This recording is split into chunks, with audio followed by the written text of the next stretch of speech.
in that journey, right? Like that person is going to be there to guide that, but you're going to need services, you're going to need support, you're going to need legal and finance and sales and all these different people in the organization. So you got to be that orchestrator to make that a reality. Well, not only am I getting schooled here on the difference between customer service and customer success, but I actually had to look up how to spell orchestration. Okay. So here we are, we're talking about customer success. And you see, I started proactive OR, and I'm like, this is sketchy here. So welcome to the ScaleUpValley podcast here, where we are today talking about customer success, everything from how they impact sales to how you structure teams to how you plan and meet things, so that we can get an idea of how to modernize our success team, which is an orchestration. So for those of you who are just joining us, this is going to be somewhat of a fireside chat, a great conversation between the three of us. I'm going to be but at this point, I want to just sort of pass it over to Rachel, and you can take the lead. And I'm going to be here listening, and we'll chirp in when I can. But I'm looking forward to putting the puzzle pieces together, just like is behind Kristi. Awesome. Thanks, Ryan. So I'm really excited to be joining Kristi again. We've had this conversation in front of crowds and one-on-one before. So, it's definitely a topic we're both really, really passionate about, talking about customer success, what really matters in terms of measurement and scaling and structure. So, Kristi's been doing an amazing job over at BetterCloud, kind of not only fine-tuning what they're doing, but overhauling a lot of the different processes. Same thing is happening over at Bizzabo with our team as well. So we have a lot of things that are overlapping. To kind of set the foundation and just kick things off, I'd love to start with the structure of the team, how the customer success organization looks inside of BetterCloud, and how that looks different amongst, what it looked like before to the future. Yeah, and so we've been just a little bit about the company, and maybe just an idea of the scale and size, and then throughout it'll be fun to learn a little bit more as we go. But just so people are familiar with what you're doing there at BetterCloud. So BetterCloud is a SaaS operations and security management solution. So we help organizations of all sizes secure their SaaS applications across their ecosystem. So if you think about it like Box and Dropbox and G Suite, Salesforce, namely Okta, all of your kind of like mission critical solutions within a company, we help make sure that you're operationalizing them, have a single pane of glass, but then also securing user interactions across those applications. So we work with all types of customers, definitely probably more cloud forward organizations that are really kind of embracing SaaS as their primary kind of solution as they're scaling their businesses. So about the organization a little bit. So right now we're about 300 or nearing 300 employees. And the plan this year is to bring on another 100. So we are kind of in that hyper growth trajectory. We took another round of funding last April. So about a year ago, we took our Series D. And so really now we're kind of putting that funding to good use and really building out the organization really top down. So we've brought on a lot of new executive leadership this past year, and now we're really kind of building out those teams with all that new vision and execution. So a little bit about kind of how we're structured in the CS organization. So Rachel, you and I have talked at length about this, but when I joined BetterCloud about 7 months ago, we were kind of going through this evolution where when I walked in, the team was an account management organization, right? There was nothing about it that was customer success. We weren't doing anything proactive. It was really focused on the kind of in-quarter commercial activities around retention, around growth and upsell and expansions. But there was really no, again, proactive orchestration of the customer journey through my team. And so, over the past 6 months, I've really been assessing like, okay, how much of what we can do in the way that we're structured today can I change, and like what impact will that have on our customers? Is that the right impact? And so really what it came down to is that I had to make a very, very important recommendation to our executive leadership team, which basically said, hey, if we're going to really scale and we're going to put our customers first and we're going to talk about that and actually practice what we preach, we need to be doing this very differently than we're doing it today. And so with the commercial intent and that focus in my organization, it was really difficult, right? We had a quota like a sales team, and so we were operating that way. So the recommendation that we made was, let's go move the commercial aspect of that, the upsell component, let's go give it back to sales. Let's go hand that back to them and let them do what they're really good at. And let's make the focus of our team really around customer value, engagement, adoption. And, if we own the renewal, all of our customers are in a commercial relationship with us. So the renewal is kind of a given that's going to happen. We're not hiding anything. So we're okay to own that. And that should be an event in the journey. We don't see that as like a big milestone, because if we're doing our jobs really well, the renewal should happen, right? Like our customers, if they're getting value, if they're achieving their goals, if they're having a good experience with our brand, they're going to stay, right? So that to me is kind of something organically part of what the customer success organization should own. So the way that we're structured now, which is very different than the way we were structured probably even a month ago, is such that we've got 4 segments in our organization. And so our segments are broken down by organizational size. And the reason why we did it that way and not a stronger focus on revenue, which is the other side of the coin that you'll see a lot of organizations do, we did it this way because it aligns with the way that we sell into companies. Because we sell on a per seat basis, we want to make sure that that's kind of the model in which we're using to organize our customers as well, which will help us also in terms of what resources they're going to need, right? A much larger organization is going to need more resources because what they're doing is going to be much more transformative with our solution than if you're a 60-person organization, right? It's going to be more like just working with their IT team, maybe someone in security if they have that. So there's just less resources needed on our end. So we feel like we could build a good engagement model using that as the framework for segmentation. So we've got 4 segments. Really our top tier is what we're referring to as our strategic accounts. And we define that by 3,000 employees or more. So anything above 3,000. Our enterprise segment is anything between 500 employees and 3,000 employees. Our corporate segment is anything that's sub 500 employees. So it could be 500 to, we've got some organizations that have 20 people. And then we introduced this year a new segment, which we've referred to as emerging. Now, the reason why we called it emerging is because smaller organizations, especially in our ICP, so our ideal customer profile, are usually smaller startups, right? And they're cloud forward. But if you think about it, Urban Compass, they were a small startup, Airbnb, WeWork, right? All these brands that are now massive, Uber, right? They all started somewhere. And so we know that the next Uber, the next Airbnb, they're all going to come out of what we're referring to as our emerging organizations. So we handle them differently, right? We're not going to probably engage them the same way we would our strategic accounts, which are much larger, but we definitely want to make sure that they're top of mind for us because they're going to be part of this growth journey, and hopefully we can go on that journey with them. So that's how we're structuring the organization today. And then obviously within those segments, there's different levels of engagement that we work with those customers through.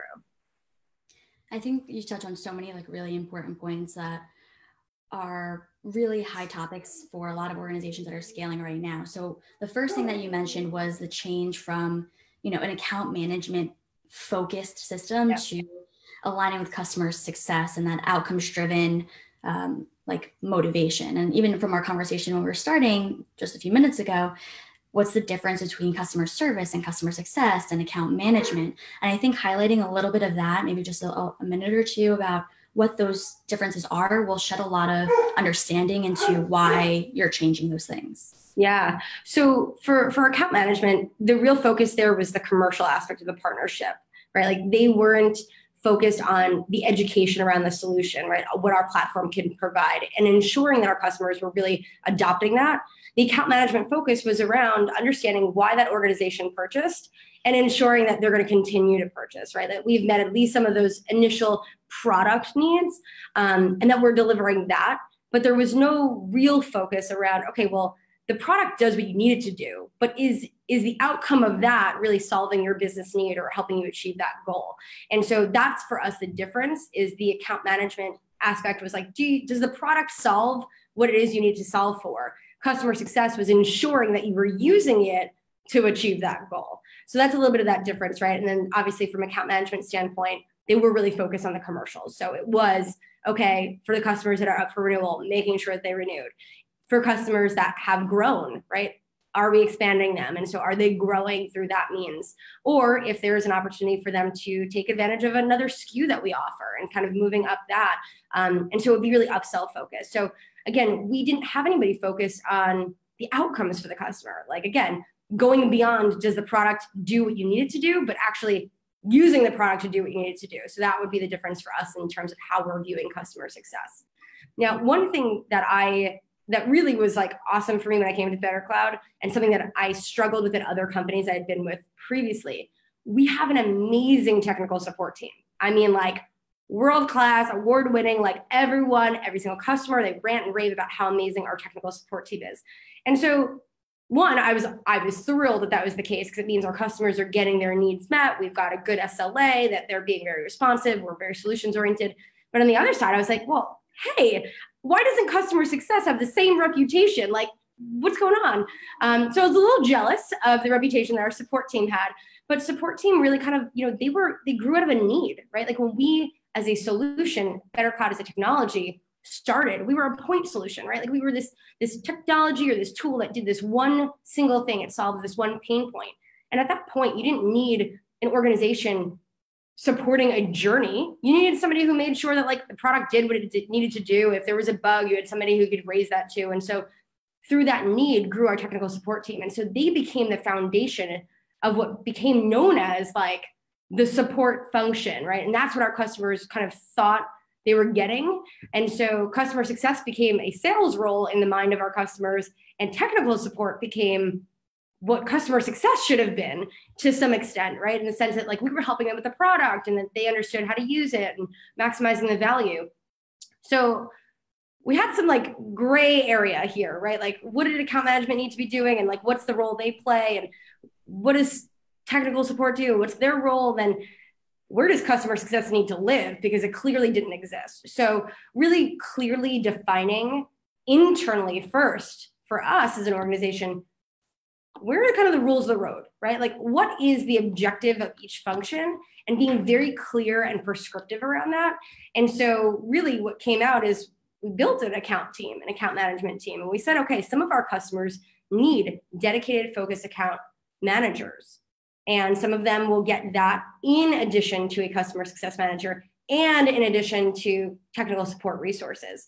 But it should have been an or, and that's the way we operated before. So there has been this like kind of evolution of making sure that each role was very clearly defined and making sure that there was a need for each role in supporting our customers as we moved forward. Yeah, I think that's, again, so important for the way that you're structuring your team is you have the resources almost to be able to focus that customer success role into really being that proactive orchestrator and like pulling in the technical resources and the reactive resources that enables you to have that focus. I think a lot of organizations now are finding out, what is the next big lever that I want to pull to enable an organization to do those things. A kind of baseline thing that I think is always important to mention is the idea that customer success, though we call it a department, is not just those people in it, right? The only way that those resources allow the customer success team to be successful is by having that customer success mindset themselves. And that's always a tricky part. I think when we're getting into this idea of sales and account managers and people who are owning different parts of the relationship, even the integrations team or something like that, is making sure that they have that customer success hat on while doing their own job functions and responsibilities. So what kind of advice or experience do you have when you are sharing that responsibility? Like how do you bring in the account managers or bring in the sales team or bring in the CS team so that everyone has that very aligned mindset or, like you said, proactiveness in the forefront? Yeah. So, I mean, that's probably one of the more difficult things to do is to get everyone bought in. So one of the things that I did when I got here is, like I said, at BetterCloud, they referred to the customer success team as like the renewals team, or we were referred to or grouped in with the sales team, which all of these things broke my heart. So what I had to do was actually like give us an identity, right? And so I like gave the customer success organization a vision and a mission and said like, this is what we're marching towards, right? And like, this is why we exist. And this is how we execute in making that a reality. And so then what I did is I went on a tour and met with every cross-functional department. And I actually laid out a journey that explained to them kind of like the 3 degrees of separation between them and the customer. Now, listen, if you think of the go-to-market teams, right? Marketing, sales, services, support, customer success, right? Like everyone understands the role they play directly with the customer. Where it gets, I think we need to do more education is like when you're dealing with like product and engineering and developers, right? Because there is those degrees of separation where they might be working on a project and not really understand how what they're doing today impacts our customers, the experience that they're having, or the value that they're going to drive in their organizations as a result of it. So I went and met with every single function and really kind of gave them the framework of helping them understand the direct correlation they had with customer success and those outcomes.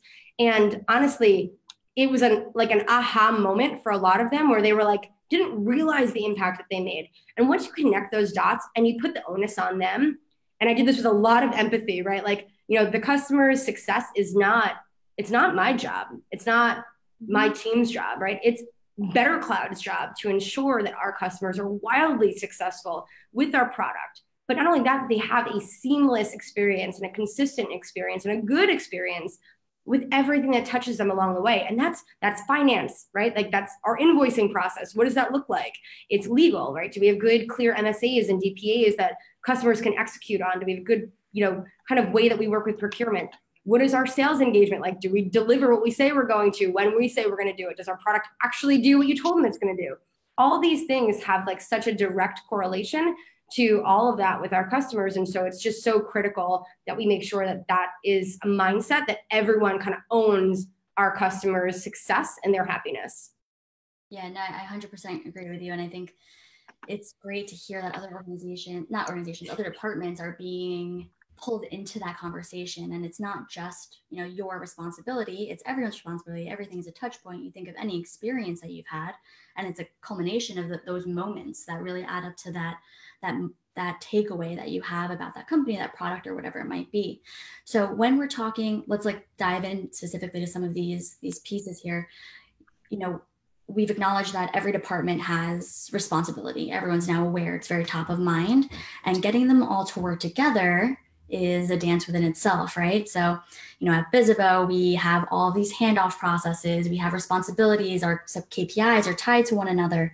So how do you feel either it definitely shouldn't be, or is an ideal world for, the sales team's metrics or their KPIs to be tied to the CS teams? Like, which parts of that should definitely be overlapping?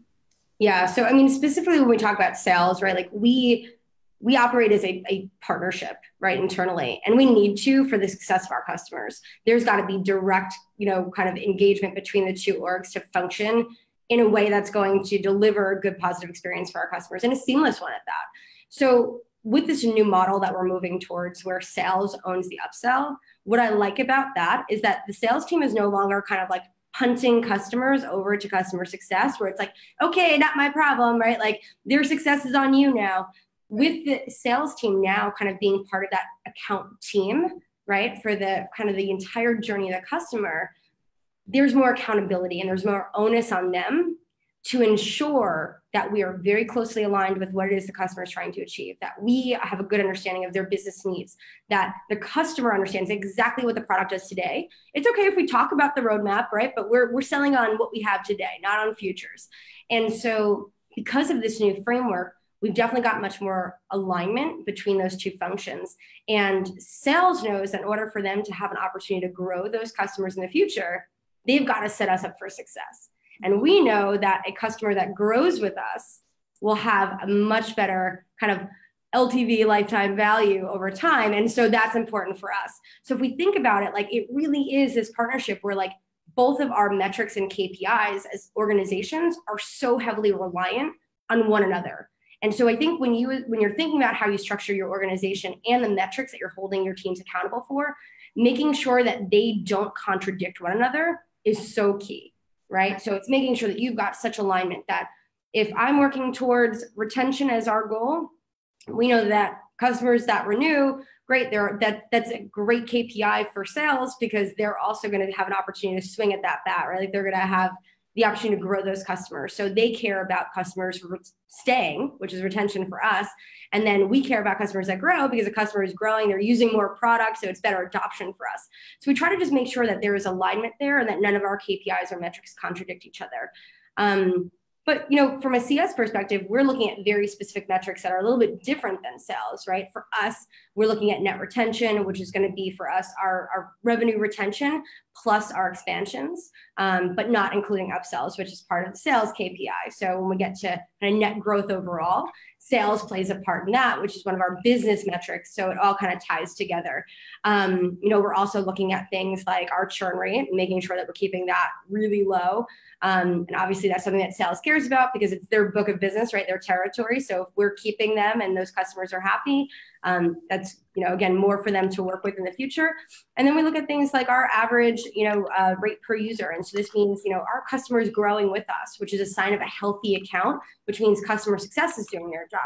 And the same thing, that average rate per account. So again, as the account as a whole on average for our customers, is that increasing? So all of the metrics that we look at and we measure are very reliant on both of those core organizations doing their jobs well and kind of marching towards the same goal, which we just think is really key, is that we make sure that there's really good alignment there on the metrics that we're measuring.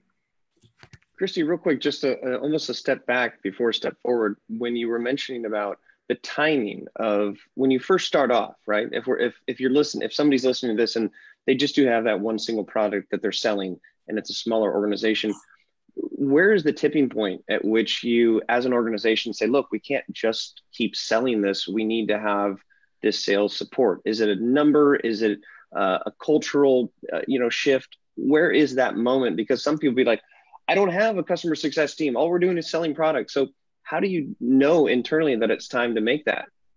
I think it's going to be a judgment call that each organization is going to have to make on their own. But I think when you have enough revenue that you now want to keep, right? You want to protect that revenue.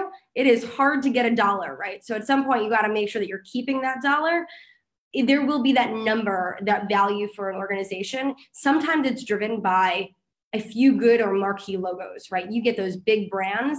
That's when you're going to start to think about, oh, okay, well, in order for us to sell more, we have to have a story. And these logos become that sales story, right? Like when you're able to say, hey, I've got a brand like Airbnb or Salesforce or Uber, right? Like these are massive logos that anybody would love to have in their portfolio. So you get like one marquee brand, you're going to start thinking about, okay, well, how do I protect that investment?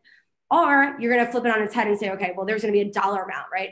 When you start getting a run rate of maybe 250,000, right? And you're going to want to say, okay, great, that's a benchmark for us.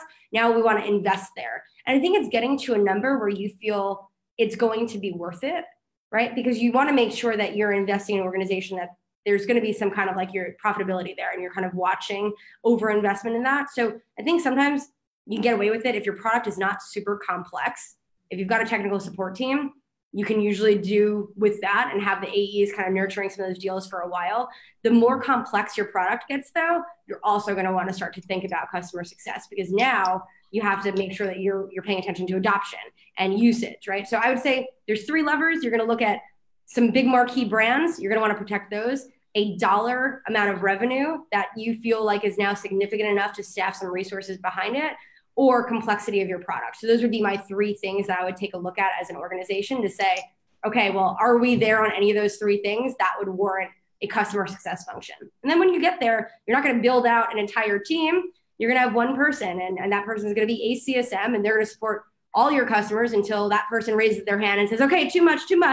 And then you're going to go and hire somebody else, and then eventually get to a point of scaling that. Yeah, and just to well, add, I know you don't have a microphone to drop, but I'll drop my pen for you. And exactly, I completely agree with Kristi. And I feel actually, because that exact thing happened to me at Bizzabo. It was like, I'm selling and now I'm the CSM and now I'm building the team under me. And it's almost like a natural occurrence, right? Like you just almost feel it when you're that tied to your organization. Like, okay, this matters now. Like we can't afford for someone to wear too many hats or be spread too thin. It's just not a chance that we're willing to take. So you also get that gut feeling, right? And then you get to look at all those different buckets and like, all right, this makes a lot of sense for us, either, business wise or just organizationally. And that growth is an exciting turning point, because then you're keeping your customers, and that's a good revenue moment for you. Kind of picking up a little bit right before that is we talked a lot about accountability, who's being held accountable for what area of of the process. So the salespeople are pre-sale, then CS, and then now we're combining a few people to make this team that is supporting your customers. When it comes to accountability, the first thing that comes to my mind, and something that I work on with my team relentlessly, is communication, right? How are we, like you said, punching the ball over without fumbling anything? How do we keep that momentum and keep not only our team in line, but the customer too? Because if they fall off the wagon, that's red flag number one, right? Yeah. And they're excited, they just paid you a whole bunch of money. How do we give them that instant gratification? Yeah. The few points I want to ask you about is that accountability. Whose responsibility is it to share the information, and how responsible is the receiving party for questioning, challenging, and digging in? Where do those feet fall when you're walking down that lane? Yeah, so we've actually just kicked off what we're calling Project Baton, which is literally the passing of the baton, right, from one organization to the next. And this has become like an internal orchestration of like, okay, well, when you have a customer that comes on board for the first time, right, it's from sales to CS and services. And then when services is involved, right, they're going to be responsible for onboarding and enablement and getting that implementation set up. So then there's another handoff formally between that stage in the journey to then back to customer success. And then if there is an upsell opportunity, right, then you're going to bring the AE again. And so then there's that baton handoff between CS and AE again, and that knowledge share. And then great, the upsell closes. Great, now it's got to go back from sales to back to CS because now we got to go and implement that. So there's a multitude of opportunities for this to go so wrong. And so what we've done is, and again, full transparency, we've not perfected this by any means. We're in like the infancy of just kind of like creating all these swim lanes.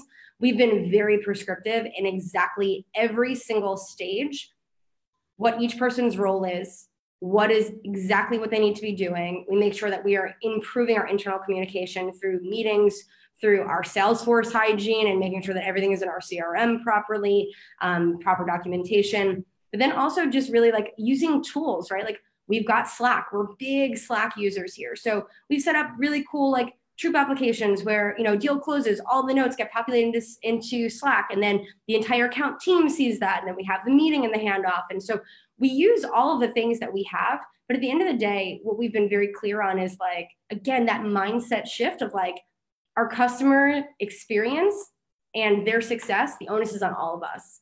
And so we all are accountable for that. So what we've also said, we've got all these processes in place, but at the end of the day, if one of those processes doesn't feel good or right for that customer, because every customer is a unicorn, we got to just forget the process for a minute and do what's right for the customer, right? So my customer might say, you know what, instead of doing onboarding over the course of 8 weeks, we want you to come on site and we want to be onboarded in 2 days. We want to do full training, implementation, be stood up. We need to be able to go. Great. Well, then everything about every process that we have out the window. And it doesn't matter, right? Because the customer, what they need is at the forefront of how we operate, how we think, and how we execute. And so being amenable to what they need when they need it, I think is really the best process. And so you got a framework because you have to have a framework. You have to have certain things in place because that's the majority, right? But those exceptions, you got to be able to be nimble enough to kind of accommodate that, because that will happen. Customers have all kinds of needs, and it's our job and responsibility to them to be flexible enough to go meet them where they want to be met. 100%, I agree with you. And that actually segues to the kind of like last question that I'll have here is something that I tell not even just my team, but everyone around me is, if I could give you the priority of what I want in a person that's going to work with me, next to me, on my team, it's someone who can identify the way to balance, right? Who can be structured and can go with the playbook, build the playbook, and then iterate on the playbook. But then someone exactly like you just said, who can be flexible and know when to choose the difference, right? So balance and the ability to choose that balance is a key component that I personally have worked on over the years, like at Bizzabo and with my team at Bizzabo, but I would love to be better younger. So what would you say for someone who's just starting out, or yourself when you were starting, what is this lesson learned that, can contribute? We talked about the high level, everyone is customer success, everyone's contributing, we're all being held accountable the right way, but everyone's an individual. So yourself, what is that one piece of advice? Like I'm telling my team, stay balanced, stay on both sides. What is something that you wish you told yourself when you were younger, any new person coming in? So I'm gonna answer it with a different answer first, then I'll answer your exact question. So ideally, a good organization will empower their people to do the right thing. And I think people do the right thing when they feel they're empowered to, right? If you have process in place and you tell your team, this is the process, this is how we run, this is what you do. I don't care if you're 2 years into your career or 20 years into your career. If that is the way your organization operates, that's what you're going to get. You're going to get people who work the process. Right. Maybe they'll iterate on it, but you won't be able to have that balance because you haven't empowered them to say, if this isn't the right thing for the customer, do something different. So I believe that before you have any skill or any ability to do that, it comes top down from the organization. Are you empowering your people? Are you supporting your people to do what's right for your customers? So any organization, if you really want the best outcome, empower your people, trust your people that they are going to do what's best and do what's right and make those decisions. I think empowered employees are the best employees. Those are the ones that will get creative. They will go off script. They will think creatively because you've empowered them to do so. Now, if I think about giving advice to my former self, balance is a great one. I'm going to give you something completely different. It may not even speak to that, but I'm going to give you like advice I wish I had in my career a long time ago, the ability to compartmentalize. And when I say that, it's for me, gosh, like when I'm getting great feedback and my customers are happy and things are going well, that's great. But when they're not, I had a really tough time of like putting that into a box and just going back and focusing on what I could control. And I think the ability to compartmentalize is a skill that even still today I work on daily. But I think even though it may not directly answer your question, the ability to compartmentalize will ultimately get you where you need to be. Because if you can really separate out what's right from what the process is, or if you could think creatively, like I think that is still a skill that's applicable in that outcome and getting there. And so for me, I think that's what it would be, the ability to compartmentalize and think about things the right way at the right time and not be distracted, almost be focused. Yeah, no, I love that idea. And especially in CS overall, in customer success and service, it's so important because our jobs, you know, as dynamic as they are there's always an element of repetition, you know, and there are ebbs and flows. I tell my team all the time, like, yes, sometimes it's really hard right now and you'll be really high in 2 weeks and then it's going to come right back down. So hold on to these feelings. I've honestly told them to make a folder in their inbox for like really positive customer responses that make them feel really good. So that when we get down to that peak, down from that peak, like, remember you felt good, and holding on to those lessons learned in both ways, I think actually balances them out as well. So I think we're on the page approaching here. But I think that's great advice. And I hope that it's something that people can really work on moving forward from here. Now, before I do a recap, I actually have a question for both of you I'd like to touch on. You know, I'm a big fan of the personal brand. I'm always curious how these larger organizations can support the employees. And, you know, Kristi, you talked about empowering your employees. And so, you know, you talk about empowering them with decision-making, but also giving them bumpers in the bumper lane to throw the ball down and make sure that they're safe. But in this process of customer success, how do you see employee success as a result of supporting them in this process, giving them a chance to document their expertise, you know, sharing their wins publicly, letting them be involved in that larger public conversation? Just a couple tips on how, you know, we're talking about success for the customer, but flip that to success for the employee to empower them to let them be more impactful. So just kind of your thoughts on that, and then I'll wrap it up and share all of these crazy thoughts that have been happening. Yeah, so I think, you know, the big thing that we do here at BetterCloud is, you know, I think there is a big focus on hiring really smart people and then also empowering them to make decisions. But what we do specifically within our customer success team is I tell my team, like, I'm here to lay out the vision, right? So I might have ideas on how we execute against that, but I'm very also clear on what are the different projects and programs I'm working on. And while I'm not one to go and push things on someone, so I'm not going to say, hey, Bob, here's this project I'm working on. I want you to be the owner of this and you go quarterback that, because guess what, Bob, this quarter might have a lot on his plate. And so what I do is I say, here's all the things that I'm working on, right? And this is all what's going to help us get to our goal. And I allow people to volunteer. And when they volunteer, I feel like there's this onus and kind of like this this empowerment that happens organically inside of them, where they have now decided that they're going to step up, they're going to own this product and it's theirs. And not because somebody told them to go do it, but because they really wanted to. They saw it as an opportunity for them to step up. And, listen, there's going to be opportunities where people are going to want to step up because it's something that they're really excited about and something that they feel like they can have great impact in. And there's going to be other times where, like, listen, they have a job to do first, and that's going to take priority, hopefully almost all the time. And so if they can't take on something else, that's cool too. And I don't measure their success or their kind of impact on our team and our success as a whole based on who's doing what when. I want them to feel like they have an opportunity to do much more, to be much more. And when they do, that is their project, right? So they've got the platform all the way up to our CEO to own that. And they've got the people, the infrastructure, the resources, the funding sometimes to make their vision a reality. And so I think that's what we do really well here, is that we empower our people to be really smart. We allow them to volunteer to do these things instead of pushing our agenda on them. While I think delegation is important, I'm here for a reason, and my job is my job, and it's not to delegate every single thing I do to somebody else.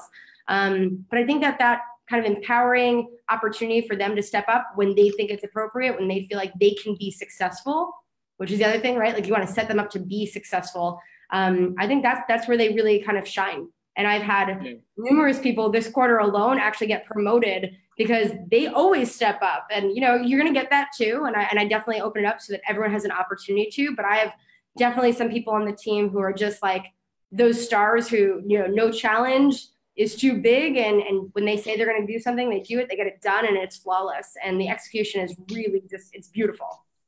Awesome. Yeah. Rachel, your thoughts? Yeah, no, I, of course, totally agree with Kristi. The idea of enabling our team is, number one, it makes my job easier. We can't do everything. So we need these rock stars and these all-stars on our teams to pick up some of these projects that we need to be well executed, but we can't own 100% of ourselves. The part that I also want to add to it is, I was in another talk a few months ago, and the idea of the entrepreneurial spirit and kind of nurturing that. What are my team most passionate about? What is actually giving them a rewarding feeling? So combining that with what Kristi's saying, these projects or these things that they're picking up on their own, I try to present them with things that I know are going to empower and enable them to feel those things. So I know some of my CSMs really love building processes. They're genuinely excited about the puzzle, putting it together, taking it apart, putting it back together. And some people really, really like working with, other teams and building bridges. So encouraging them to do that and opening those doors to allow them to do it, and then giving that positive reinforcement, that candid critiquing that we're going to be able to fix some certain things and make it even better. But having those very straightforward conversations like, hey, I want you to be successful here, outside of here, in the future, from this moment. What are you excited about? What is really great about your day? What do you look forward to? And then finding ways to align that with our bottom line, with our metrics, with our KPIs and day-to-day responsibilities. So 100% enabling, empowering, and then just making sure we're opening the right doors for them and the right windows to see what else is out there. All right. Well, excellent insight. And almost to steal both of your words there at the very end, if I looked at this whole thing, I just keep hearing this empower and allow. It's a really interesting combination that shows your ability to lead with instruction and guidance, but also letting people blaze their own trails. So here's where we're looking at. This is the mental mind map here. And at the very end, I don't know if you noticed, but I added a little conductor stick to each of you here. And there are little musical notes around, because one of the first things you said is that it's a proactive orchestration.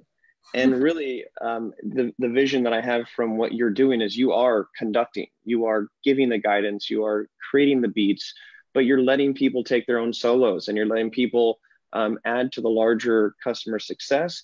But, it is a group. I have a good friend, Michael Houlihan, actually one of the founders of Barefoot Wine, and he says, you're either sales or you're sales support. That's it, no matter what.